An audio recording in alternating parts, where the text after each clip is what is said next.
vamos falar hoje a respeito da raça Akita, é uma raça de origem japonesa, padrão FCI CBKC é de número 255, foi traduzido pela Anita Cardoso Soares com a revisão do Cláudio Rossi. É muito importante a gente, nesse início de bate-papo, poder dizer para vocês que a raça Akita, toda raça tem um padrão. O padrão, na sua maioria das vezes, é bastante subjetivo e muito condensado, né? Então, é de uma forma, a forma mais sucinta possível que se fala e que se faz a respeito de um padrão, para que a gente possa ter um conhecimento, às vezes não tão profundo, mas amplo, a respeito da raça. E na raça Akita não poderia ser diferente. O padrão é assim, é sucinto, né? E muitas coisas que a gente precisa saber a respeito da raça, e eu creio que é de uma importância grande, de grande importância.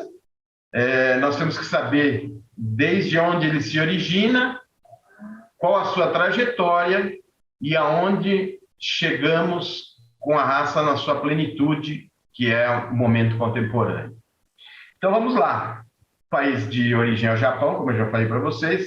É uma raça do grupo 5, pertence aos cães primitivos. Então é uma raça bastante próxima de um cão primitivo, como se fosse um lobo, por exemplo.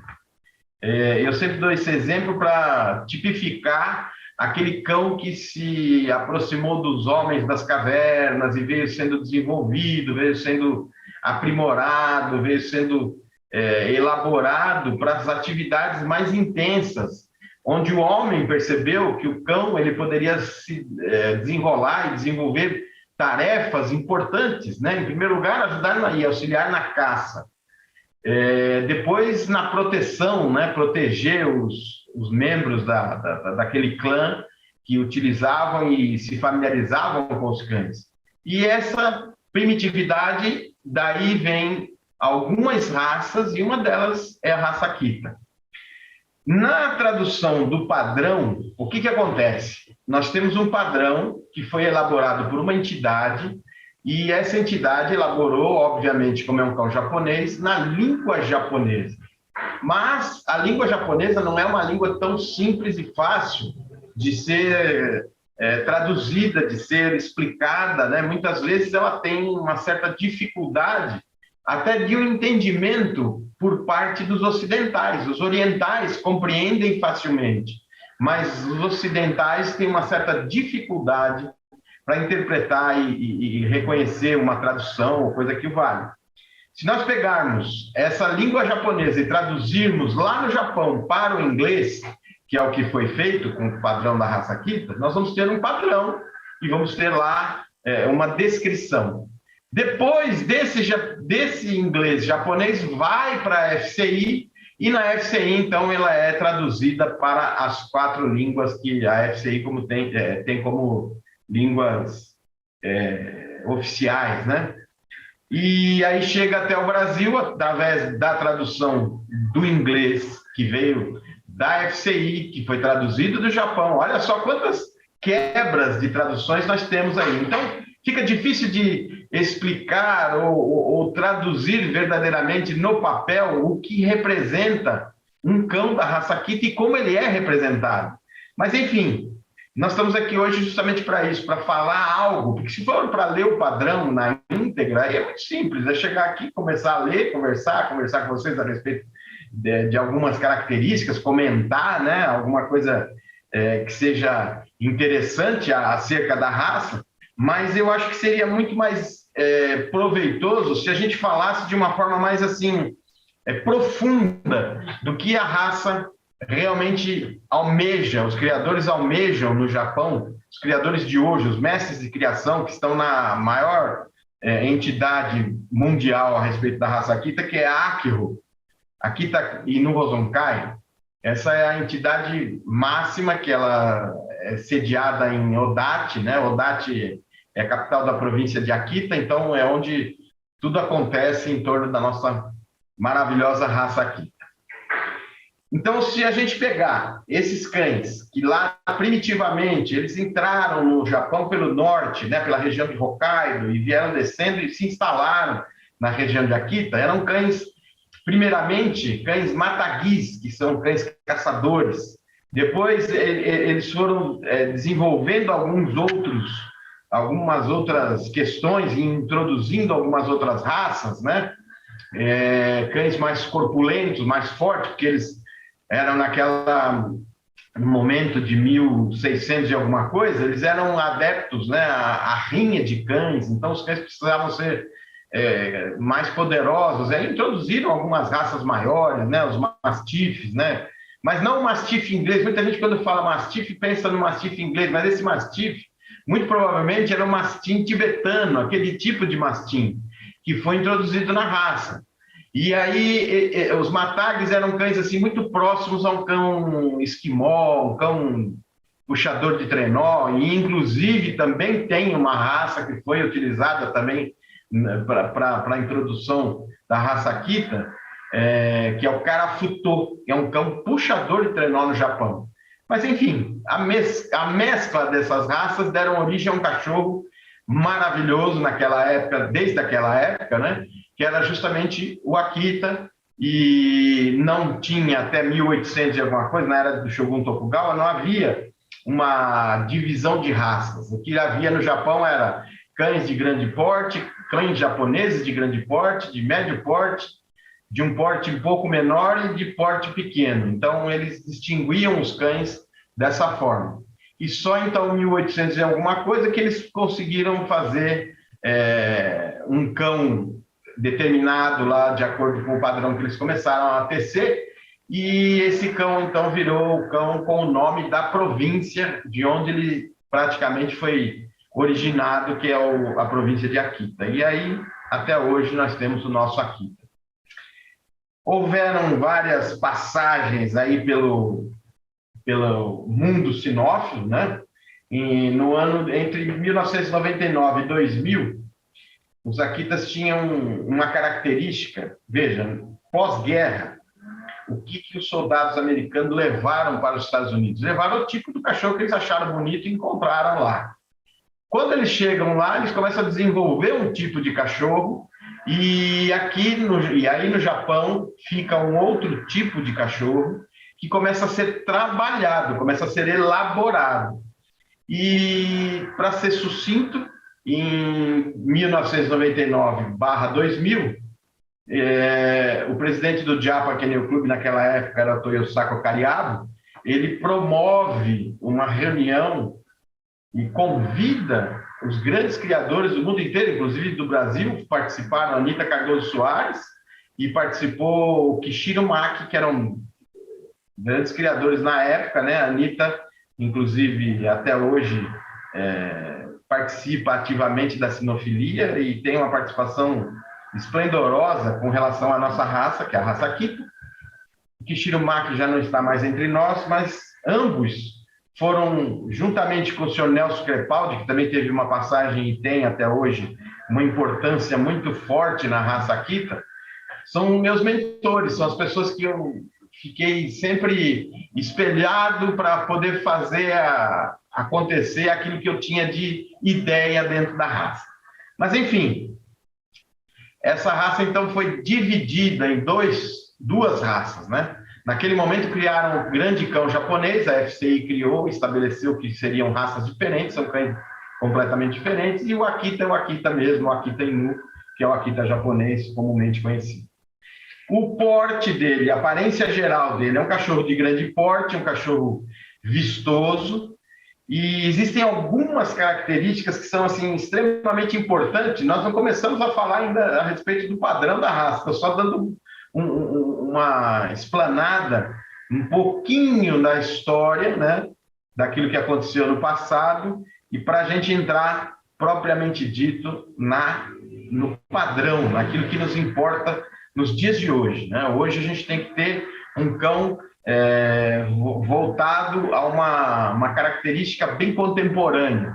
Isso é de sumaríssima importância.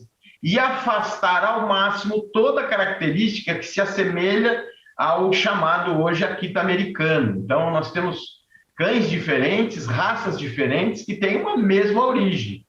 Assim como tem outras tantas raças, né, no grupo 5, por exemplo, que também têm a mesma origem, ou uma origem muito semelhante, mas são raças completamente diferentes. Vamos lá. Na aparência geral, nós temos que vislumbrar um cão forte e que ele tenha a possibilidade de emitir para nós poder, potência, firmeza e, acima de tudo, nobreza. Então, esse cão ele tem uma outra conformação, ele tem um olhar mais nobre. Se vocês observarem aqui a posição de olhos e a fisionomia, né, a expressão facial do Akita de hoje, ela é muito forte. E isso é muito importante já logo na primeira visualização. Quando você olha o Akita, ele tem que demonstrar essa força, ele tem que demonstrar esse poder, né? Nós vamos falar agora a respeito de proporções. Veja, o Akita, como toda raça canina, tem uma proporção pré-determinada, que demonstra o equilíbrio. Esse equilíbrio vai ser importante em todas as características do Akita. Isso não está descrito no padrão como um todo, ele só vem proporções. Qual é a proporção? 10:11. O que significa a proporção de 10:11? Claro que no nosso meio sinófilo, todos já sabem o que nós estamos dizendo, né? Nós temos uma cernelha que fica aqui, traçamos uma linha perpendicular ao solo, acompanhando as patas dianteiras, e aqui nós teríamos uma medida. Essa medida ela tem que ser 10 na proporção, e no comprimento, que é aqui da ponta do externo até aqui nessa parte da garupa do cachorro, abaixo da cauda, traçamos uma perpendicular àquela que tem 10, e nessa linha nós temos que ter 11. Então, por exemplo, se o cachorro tiver 70 centímetros de altura, ele tem que ter 77 centímetros de comprimento. Aparentemente, nós temos um cão que parece quadrado. Ele não é quadrado, mas se você olhar lateralmente, o cachorro no esteio, ele aparentemente parece quadrado, mas ele é ligeiramente mais longo do que alto.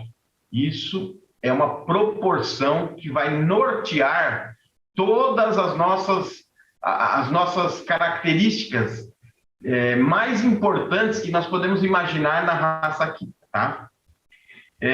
Outra característica muito importante é temperamento.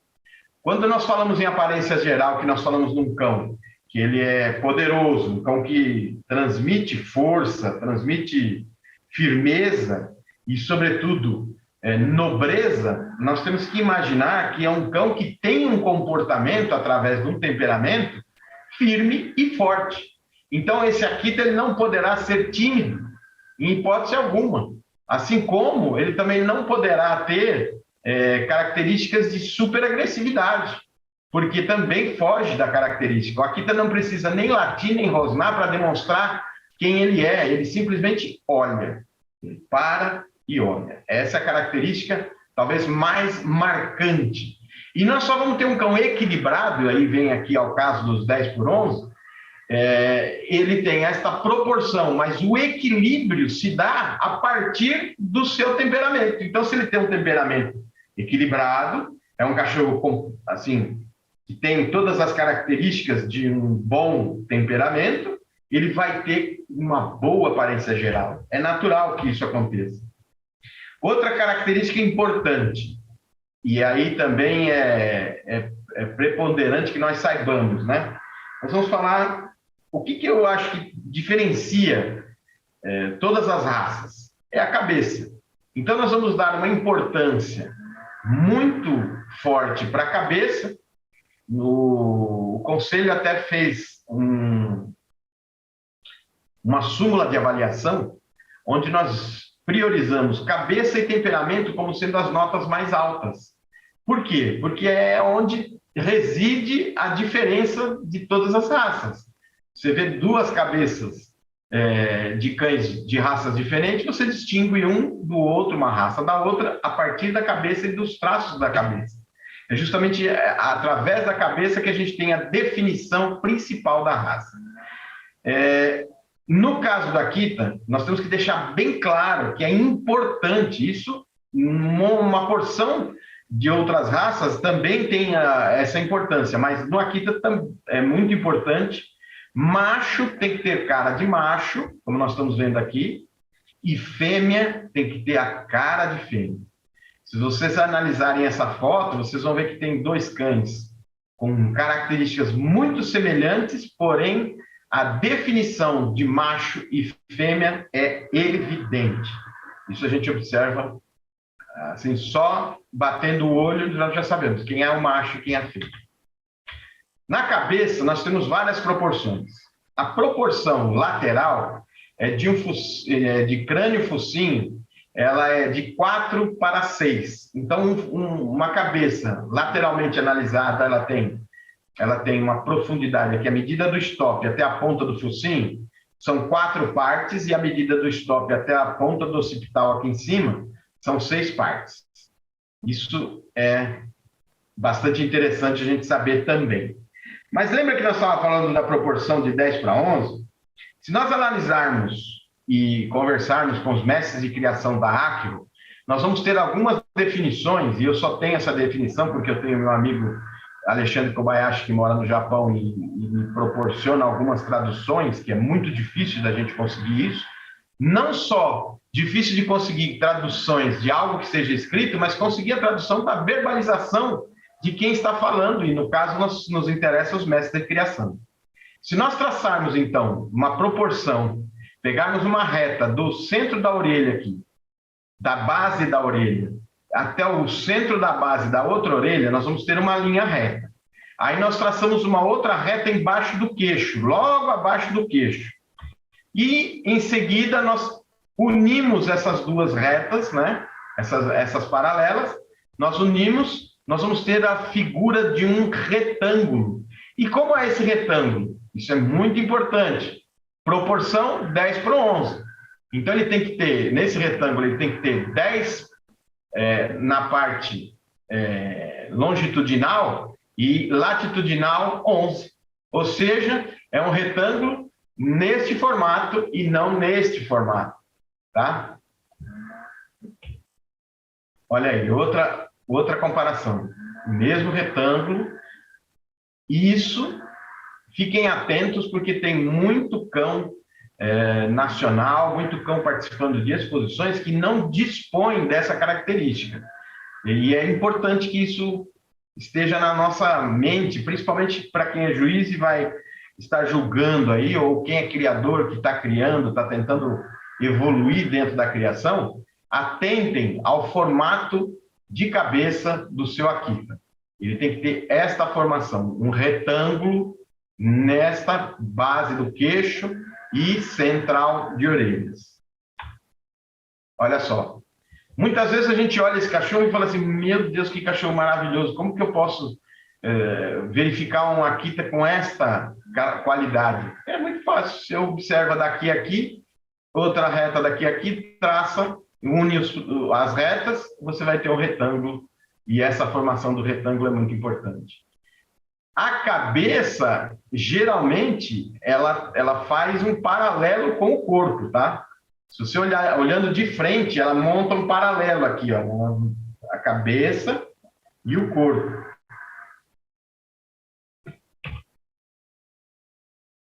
Olha lá, 10% mais largo do que alto.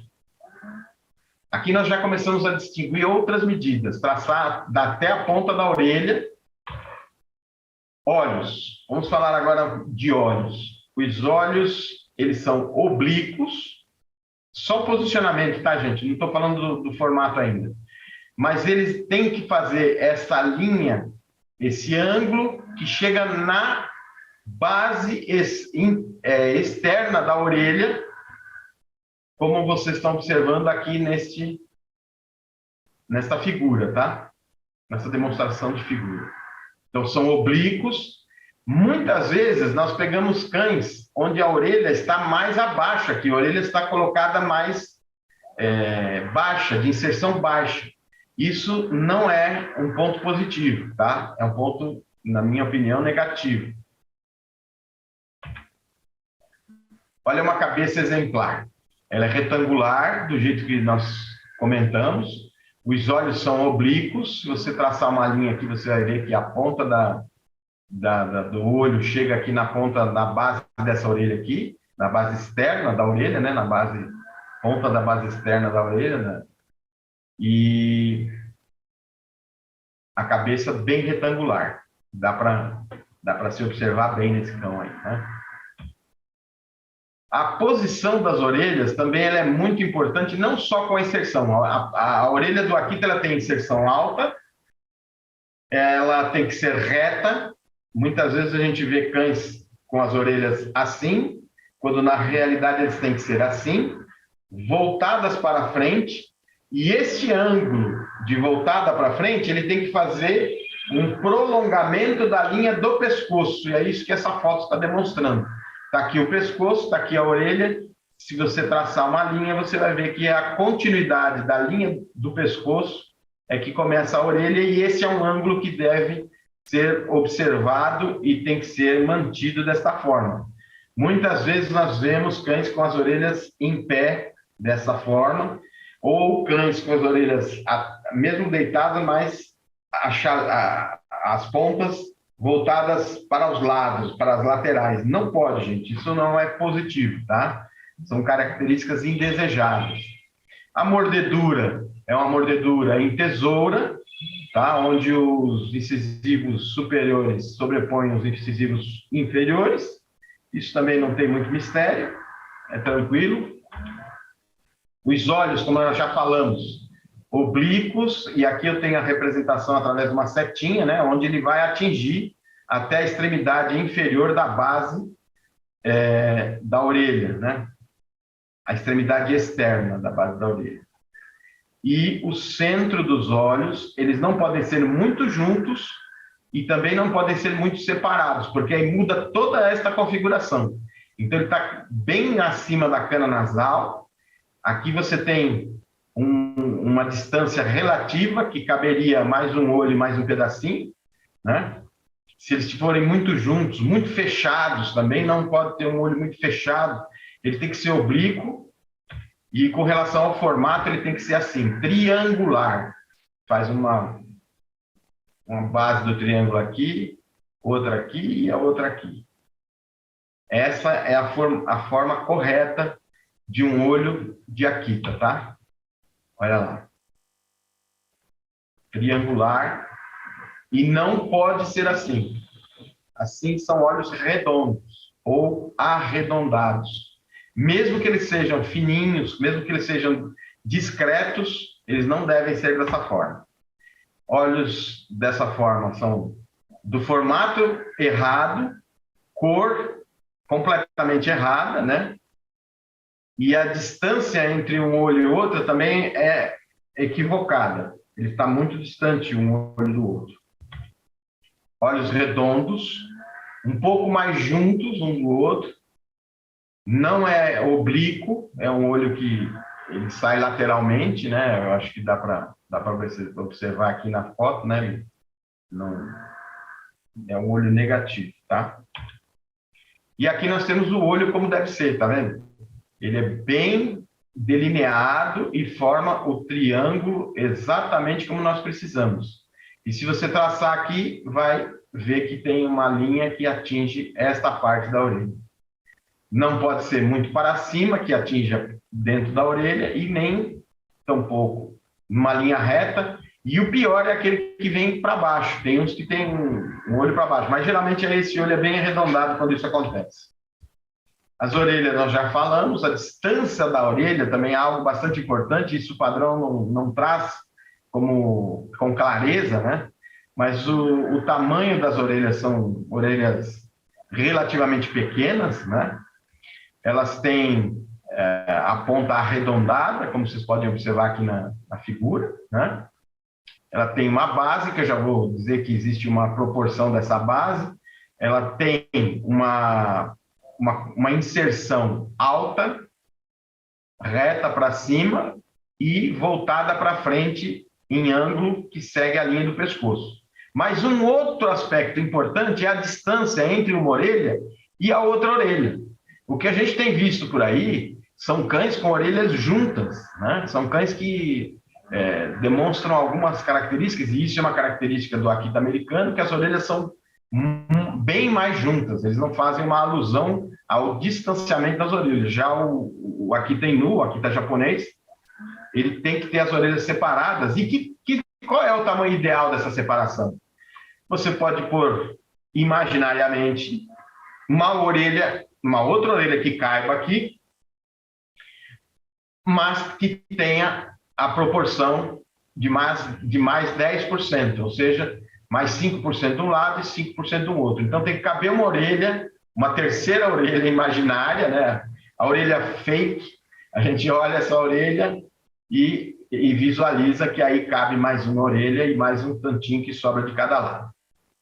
Quando esse espaço começa a ficar muito distante um do outro, uma da outra, vocês podem observar que ela não vai estar na posição correta, ela vai estar abrindo.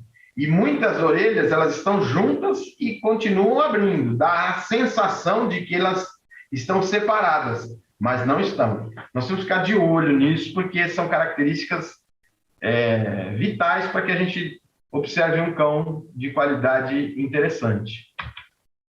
Aqui nós temos uma proporção numérica, né? Então, digamos, das orelhas.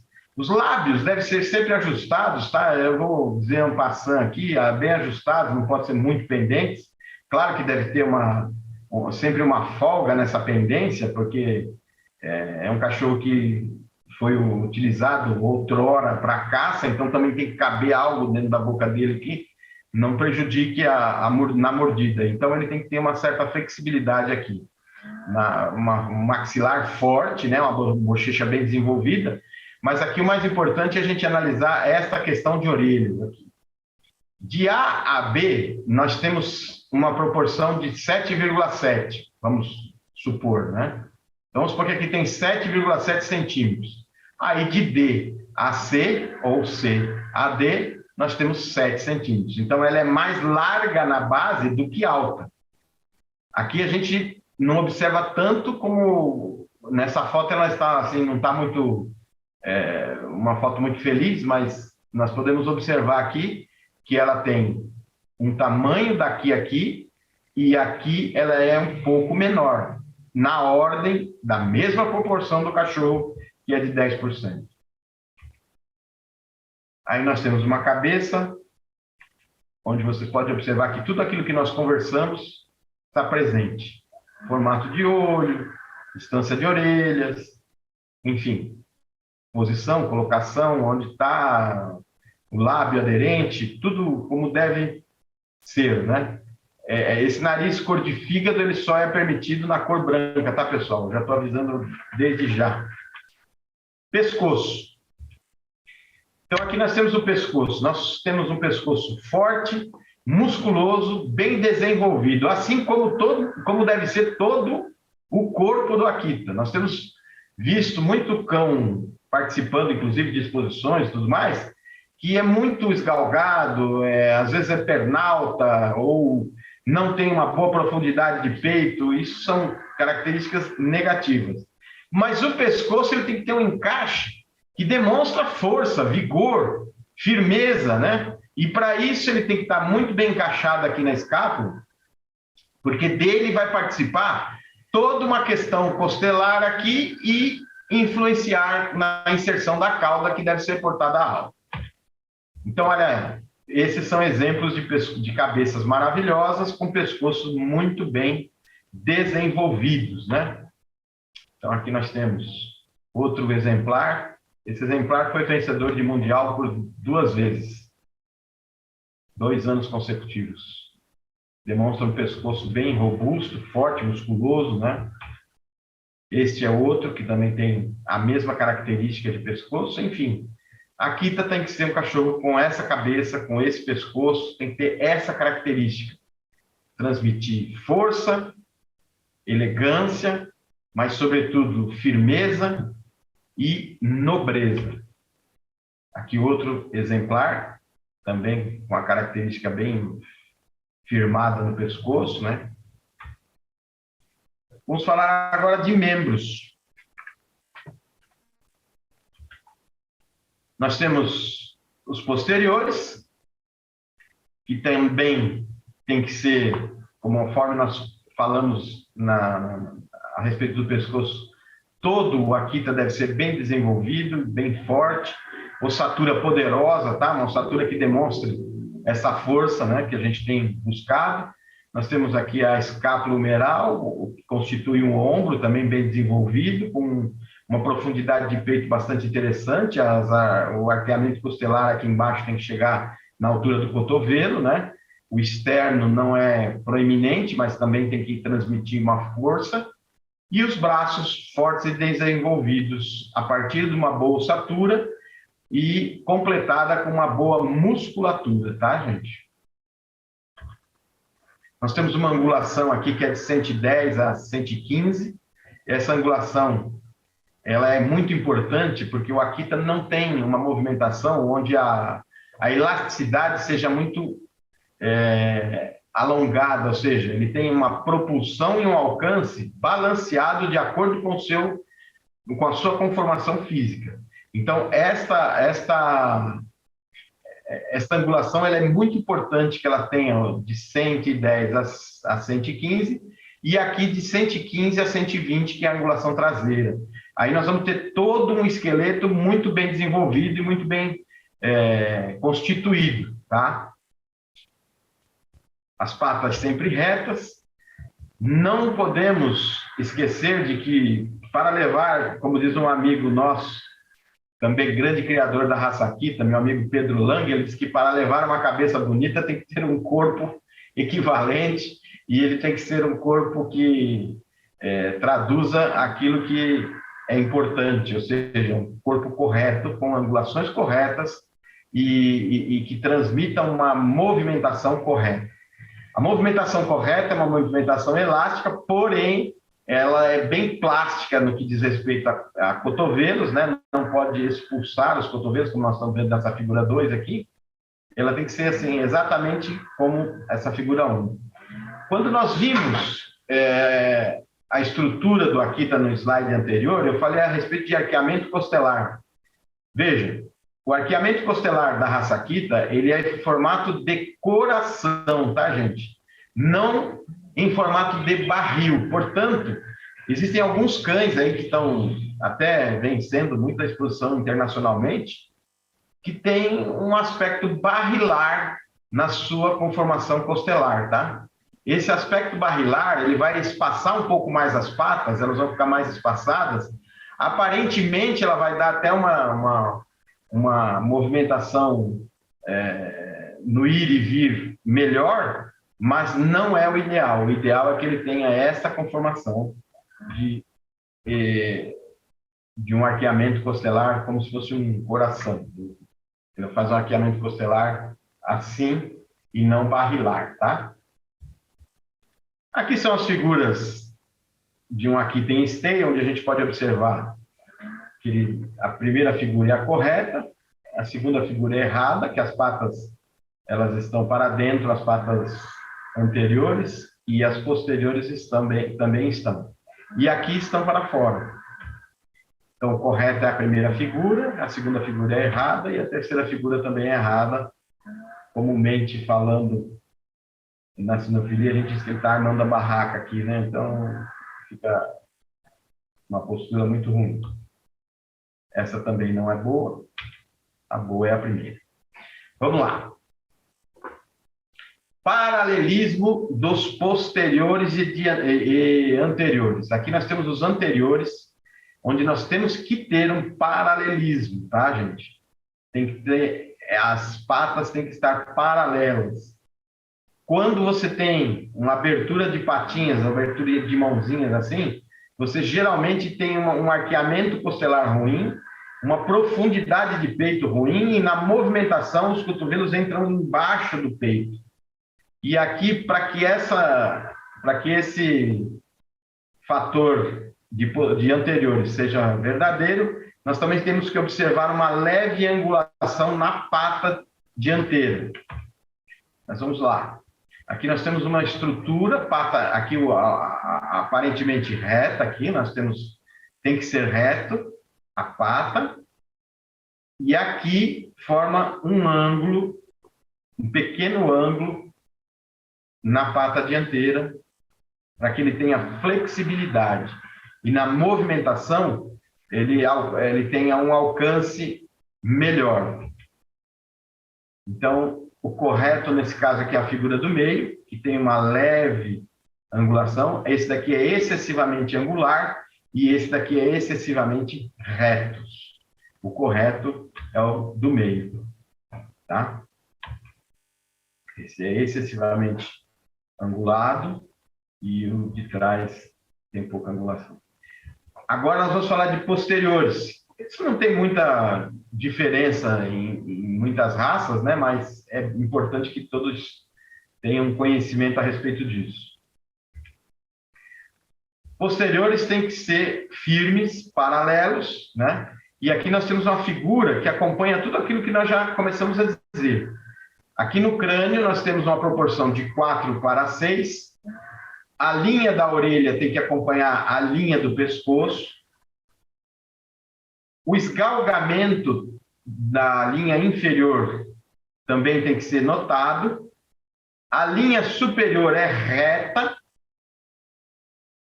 E a cauda é de inserção alta e ela forma um paralelismo com a cabeça. Quando você vê o cachorro de frente, você vê a cabeça, mas também enxerga um pouco a cauda. E quando você vê ele de costas, você vê a cauda e enxerga a cabeça no mesmo plano, tá? Angulação traseira. Excessivamente angulado, angulação correta e falta de angulação. Essas outras figuras nós podemos observar a mesma coisa. O correto é paralelas, anguladas, ligeiramente anguladas, né? Aqui é excessivamente angulada, jarrete de vaca. Isso até bem pouco tempo atrás era até comum de se ver nos Akitas. Hoje parece que melhorou um pouco, mas a gente tem que cuidar muito, não só nos julgamentos, nas avaliações, mas também na criação. Temos que ficar muito atentos para criarmos o que há de melhor, que é esta traseira aqui, paralela, angulação correta, tanto dos anteriores como dos posteriores. E aqui nós observamos também nessa outra gravura, que está fechando um pouco o jarrete, portanto não é uma angulação correta. E essa daqui, ela abre o jarrete e a mãozinha da frente está muito reta também. Então, são características interessantes. Essa é a passada do Akita. E ele não tem uma passada tão elástica como de outros cães, até por conta dessa conformação física, dele ser um cão quase quadrado. Ele não tem muita distância, né? Não é um cão que tenha a possibilidade de desenvolver aquelas passadas esticadas, mas é uma passada elástica, onde sai a pata dianteira, tem que entrar a traseira, e bem ajustadas as outras patas de fora. Vamos lá. A altura do Akita, o talhe do Akita. Então, traçando novamente essa perpendicular ao solo até a cernelha, que é essa região aqui. Os Akitas machos têm 67 centímetros e as Akitas fêmeas 61 centímetros, como um padrão ideal, tá, gente? Esse seria o padrão ideal. Mas existe uma margem de 3 centímetros para cima e 3 centímetros para baixo. Na verdade, eu acho isso tem duas conotações. Ele aproxima de um lado, mas ele determina uma distância muito grande do outro. Por exemplo, se você pegar uma fêmea com 58 centímetros, ou seja, ela está dentro do padrão, e um macho com 70 centímetros, que também esteja dentro do padrão, eles dão uma destoada e fica parecendo dois cães de raças diferentes, porque fica muito grande o macho e muito pequena a fêmea. Entretanto, se você pegar um macho do mínimo, que seria 64 centímetros, e uma fêmea no máximo de 64 centímetros, aí você tem um casal do mesmo tamanho, os dois da mesma altura. Eu sempre indico para criadores e para quem quer criar, quem quer iniciar uma criação, ficar bem atento a essa questão, né? Se trabalhar ali o ideal, 67 machos e 61 fêmea é o mais interessante de tudo. Aqui seriam dois quase do mesmo tamanho, que é aquela diferença que eu disse para vocês. A cauda de inserção alta, portada sobre o dorso sempre, né? Deixa eu ver a próxima slide. Portada sobre o dorso. É interessante que ela faça duas curvas. Uma curva ascendente com o início da queda para cá e outra curva descendente com ascensão no final. Então, é muito importante esta formação da cauda. Ela é inserida alta, ela é grossa, ela é portada vigorosamente enrolada sobre o dorso e a extremidade quase alcançando o jarrete quando baixada e esticada. Então, se a gente esticar, muito provavelmente, esta cauda aqui, ela não vai alcançar o jarrete. Ela quase alcança o jarrete, esta cauda aqui. Essa daqui já pode até ser que alcance. Mas esta cauda que só faz essa jogada, ela não é desqualificante nem nada, mas é uma cauda indesejável. Até mesmo porque ela forma aqui uma passagem de luz. Essa não forma passagem de luz, mas é uma cauda curta e ela perde o paralelismo cauda-cabeça. Se você projetar que aqui na frente teria uma cabeça, você não vai ter um paralelismo. Você vai olhar o cachorro e não enxerga de frente, você não enxerga a cauda. Tem que ser assim. Essa é uma cauda correta, com uma cabeça também correta, onde você tem um certo paralelismo. A mesma linha da cabeça é a mesma linha da cauda.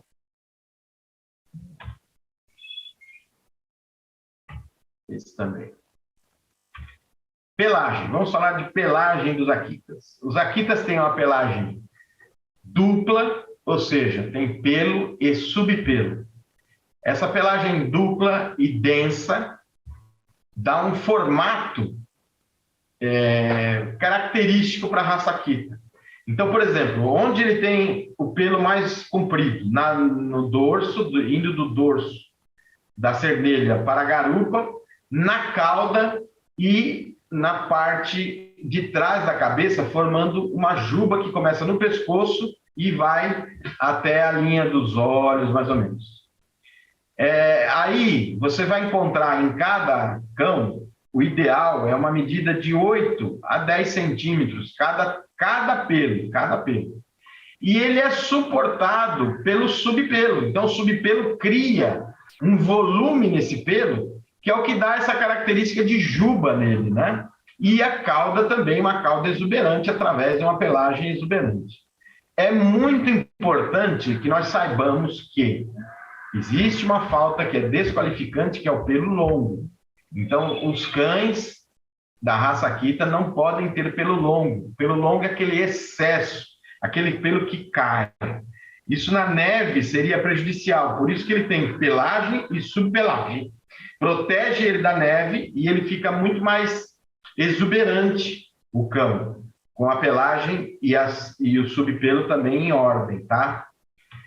Obviamente que por ano tem duas mudas, ele tem a preparação para inverno e a preparação para o verão, onde cai todo o pelo. Nesse momento, inclusive, é até uma judiação a gente apresentar os cães em pista, porque eles vão estar em desvantagem, né, em relação aos outros. Mas como em uma determinada época do ano, então, mais ou menos todos estão igualados, né? Todos estão no mesmo nível de pelagem. Mas é importante que a gente saiba que o Akita tem o pelo e o subpelo. tanto não pode ter um pelo longo, quanto também não é desejável ter um pelo excessivamente curto. E a gente tem visto muito cachorro por aí com pelo muito curto. Às vezes até muito bem tratado, mas uma pelagem curta demais. Isto é indesejável e é desqualificante, faz parte das faltas desqualificantes. Esse é o pelo longo que eu estava falando para vocês. Ele cai e se a neve bater nele, ele penetra dentro do cão e por isso é uma pelagem indesejável. Isso muito provavelmente é uma origem aí remota de um passado aí de cães que participaram da formação da raça, porque até a incidência de cães de pelo longo hoje ela está muito grande, né? A gente tem tentado aí afastar ao máximo, mas, enfim, tanto aqui no Brasil, quanto na Europa e Japão, nós temos notado que o volume de cães com pelo longo está crescendo, né? E esse é outro exemplar de pelo longo, e a gente não objetiva isso. Mas o pelo curto, que é esse outro aqui, também não é um cão desejado. Claro que essa é uma foto bastante antiga, mas eu ainda vejo cães com essas características por aqui. E estas são todas as características indesejáveis, gente. Orelhas juntas, orelhas grandes demais, completamente fora daquele equilíbrio e daquelas proporções que nós falamos anteriormente, tá? Cores. Eu não vou me deter muito a cor que eu vou citar como uma das primeiras cores, porque ela consta no padrão, mas na minha opinião, isso é minha opinião, numa próxima revisão, muito provavelmente ela saia desse contexto, que é a cor sésamo. A cor sésamo, eu nem coloquei exemplar aqui no slide, justamente para não gerar polêmica, porque existem alguns juízes que ao ler o padrão, interpretam de uma forma. O sésamo é um pelo onde a base do pelo, todo pelo de Akita, ele tem 3 cores. A base é mais escura, o centro é um pouco mais claro e a ponta do pelo é o que determina a cor efetivamente do cão. Então, se você pegar um pelo, tirar um pelo do Akita, você vai ver que tem 3 coresinhas em cada pelo, até mesmo no branco, tá? Ele tem 3 tonalidades.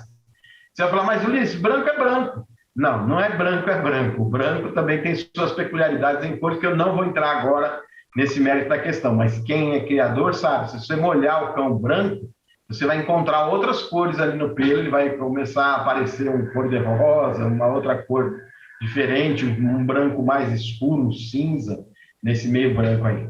Mas, enfim, o sésamo é um cão onde ele seria vermelho e a ponta ficou preta. Então, ele tem a cor vermelha, onde o vermelho, que é esse que está na tela agora, ele é vermelho por inteiro. O sésamo, na minha concepção, ele teria que ser sésamo por inteiro. E esta cor avermelhada ser praticamente preta, ou um vermelho muito escuro com as pontas pretas, pretas mesmo. Então, qual é a grande divergência ou até a grande interpretação, talvez até equivocada, por parte de alguns criadores e às vezes até também por parte de quem está avaliando, analisando ou julgando, é que o cão com um manto preto nas costas, eles já consideram como sésamo. E eu não considero, eu considero ele o sésamo, para mim tem que ser por inteiro. Mas isso, para não gerar polêmica, então eu só estou falando en passant. Vermelho é o vermelho, o ideal é que ele seja dessa cor, nessa tonalidade, inclusive. Ele apresenta uma característica peculiar que chama-se, o japonês chama de uradiro. Essa palavra não tem tradução, portanto, ele está escrito no padrão nosso, FCI, como uradiro. E esse uradiro é justamente essa parte branca que é invadida pelo vermelho em algum momento e invade o vermelho em outro momento. Geralmente ele tem a face acima dos olhos, abaixo dos olhos, em todo o focinho, o queixo, vem esse branco descendo pelo peito e desce até as patas. No ventre a mesma coisa, na parte interna das patas posteriores a mesma coisa, Na cauda também é exatamente igual, a parte interna da cauda é branca e o vermelho, então, fica só por conta da parte de fora da cauda. Esse é o vermelho e, de preferência, sem manchas aqui nas patas, sem manchas aqui no peito, né? Que ele seja branco, branquinho mesmo. E a diferença, ou seja, onde o branco começa a invadir o vermelho ou o vermelho começa a invadir o branco, essa tonalidade tem que ser degradê. Portanto, não pode ter uma mudança brusca ou abrupta da cor. Ele vermelhão até aqui no meio da pata e aí, de repente, traça uma linha e começa o branco. Isso também é indesejável, tá bom? No caso do tigrado, a mesma coisa. O tigrado, existem 4 variedades no Japão. A gente designa 4 variedades, que eu não vou só citar agora, mas não vou entrar também muito no mérito da questão. Lá tem o Kurotorá, que seria o quase preto. O Shirotorá, que é mais ou menos esse cachorro que está na tela, que ele tem as listas pretas, as tigras pretas, e tem o entremeio das tigras branco, ou seja, o fundo é branco e as tigras pretas. Aí tem o Akatorá, que é a mesma coisa, tigras pretas, só que com o fundo vermelho. Aka é vermelho, então Akatorá. Shirotorá é branco, Shiro é branco, é fundo branco. O Kurotorá, Kuro é preto, fundo, quase o cachorro quase todo preto, ou muito escuro, é um tigrado bem escuro. E temos o Shimofuri, que seria uma mescla das 2 cores, do vermelho, das 3, né? O tigrado, o preto, o vermelho e o branco. E ele cria, assim, uma coloração que parece que o orvalho do sereno está caindo. O japonês tem até uma explicação lírica para essa questão. Mas é importante só que vocês saibam que tigrado é tigrado, e o tigrado, assim como o branco, também deve ser portador do uradiro, que poderá ser no focinho, ou aqui essa face bem mais clara do que o resto do cão, mas o imprescindível é que pelo menos o queixo seja branco, e aí que venha para o peito branco, o ventre branco, e as patas brancas e a pontinha da cauda branca. Então, esse seria o uradiro do cão tigrado. E o branco, todo branco, é um cachorro branco que não tem nenhum outro tipo de pigmentação, apenas o branco. A gente encontra algumas orelhinhas aqui meio biscuit ainda, alguma coisinha aqui, parece uma sujeirinha amarelinha, mas o ideal é que ele seja branco inteiro, tá? Por inteiro. Aqui, a tufa geralmente o mais escura possível, nesse caso aqui é cor de fígado, é admitida pelo padrão, mas o branco tem que ter os lábios pretos, as almofadas pretas das patas e o ânus preto. São características também importantes. Aqui é um vermelho, um exemplar vermelho. Veja, existem algumas características que são indesejáveis, tá? E quais são essas características? Então, colar, um cão que tenha colar, meio colar, ou que o branco começa a invadir aqui as regiões da cabeça, que isso, até certo ponto, a gente encontra bastante, são características indesejáveis e a gente não tem no padrão como penalizar, porque não tem nada que diga, mas aos nossos olhos são indesejáveis, principalmente os criadores sabem disso. Faltas desqualificantes. Então, nós temos as primeiras faltas. Quais são as primeiras faltas? Machos com cara de fêmea e fêmea com cara de macho. Isso nós falamos lá no começo. Depois nós temos o prognatismo superior ou inferior. Depois nós temos faltas de dentes, língua manchada de azul ou preto, característica de outras raças. Íris de cor clara, outra característica de outras raças. Cauda curta, ou seja, aquela cauda que não alcança ao jarrete, ou falta muito para chegar. E timidez. Essas são faltas que são consideradas simplesmente faltas. E agora nós temos as faltas desqualificantes. agressividade ou timidez excessiva. Todo e qualquer cão que apresentar qualquer sinal de anomalia física ou de comportamento deve ser desqualificado. Isso também consta na maioria das raças. Orelhas não eretas. Então, pessoal, as orelhas têm que ser eretas. Cauda pendente. O que é cauda pendente? Muitas vezes o pessoal fala assim, quando a cauda passa sobre o dorso e pende para o lado. Não, não, não, não. Cauda pendente é aquela que não enrola, aquela que fica desenrolada e fica em direção ao jarrete, tá, gente? Essa seria a cauda pendente e essa cauda, ela é desqualificante. Pelo longo, como nós já vimos, dei 2 exemplos aí para vocês de pelo longo. Máscara preta no focinho. E aí eu faço uma advertência, porque existem cães que eles têm a herança, né, de um passado onde havia a possibilidade dos Akitas terem máscara negra, mas é uma herança transitória, que eu chamo. Ou seja, tem cachorrinho que nasce com a máscara preta, principalmente a pontinha do focinho, mais adiante do focinho, bem escuro, bem preto. Mas com 2, 3 meses de idade, ele começa a branquear. Com 6 meses de idade, ele vai ficar branco. E já está branco. Mas ele vai atingir a plenitude da brancura dele, o Uradiru mesmo, brancão, a partir de 1 ano de idade.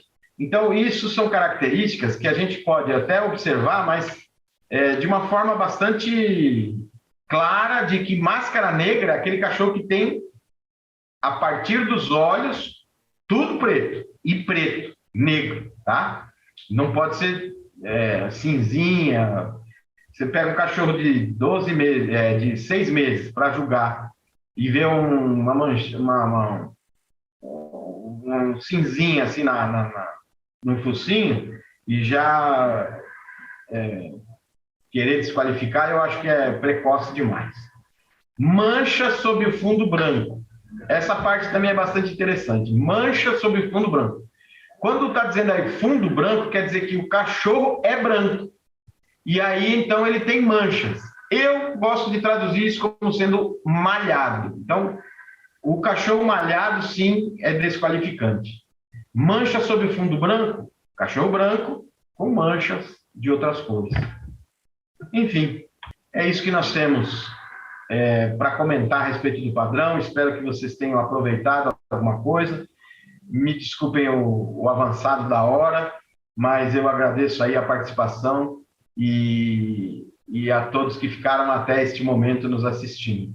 Muito obrigado e estamos agora aptos e abertos às perguntas e debates, o que for da vontade de vocês aí. Nós estamos aqui para tentar responder na medida do possível também.